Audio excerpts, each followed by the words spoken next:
జరిగితే 25లో ఓకే అప్పుడు ఇంపాక్ట్ వస్తుంది, మళ్ళీ పొలిటికల్ టెంపర్మెంట్ వస్తుంది స్థానిక ఎన్నికలు జరిగితే. ఎందుకంటే మున్సిపాలిటీలు, పంచాయతీలు, కార్పొరేషన్లు, జడ్పీటీసీలు, ఎంపీటీసీలు ఇవన్నీ పదవీ కాలాలు పూర్తవుతాయి వచ్చే ఏడాదికి. 25-26కే అన్ని జరగాలి ఎన్నికలు. అప్పుడు జగన్ వచ్చిన తర్వాత 19లో వచ్చాడు, 20 ఎండింగ్ నుంచి బిగిన్ చేసి 21కి పూర్తయినాయి కదా. అందులో కరోనా మూలంగా ఆగినాయి అప్పుడు కొంత.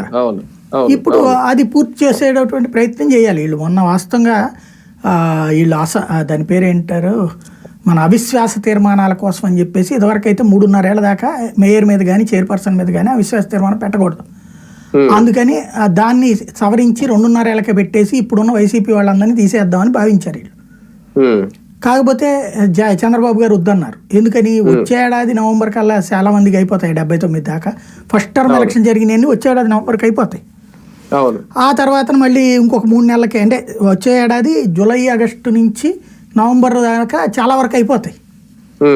ఎందుకు మనం ఇప్పుడు అనవసరంగా ఇప్పుడు మనం కనుక ఇది చట్టం చేసామంటే నెక్స్ట్ మన వాళ్ళకి దెబ్బ పడుతుంది అది ఆ తర్వాత. కాబట్టి అట్టు వద్దని ఆపారు చంద్రబాబు గారు. ఆ బిల్లు పెడుతున్నారని ముందంతా రచ్చ నడిచింది, ఆ తర్వాత లేదని చెప్పేసి పొద్దున్నే పేపర్లో రాశారు వార్త. కాబట్టి అది ఆగిపోయింది అంటే ఎలక్షన్స్కి రెడీ అవుతున్నట్టు. అది జరిగితే కనుక గొప్ప తేడా ఉంటది అనమాట. ఫైనల్ గా షర్మిల గారి గురించి మనం మాట్లాడడం మర్చిపోయాం. 2024లో అంటే ఆమె ఓకే పిసిసి చీఫ్ గా ఉన్నా, లేదంటే జగన్ చెల్లెలని అనుకున్నా, 2 రకాలుగా కూడా, ఒకటి వ్యక్తిగతంగా అన్నా చెల్లెల మధ్య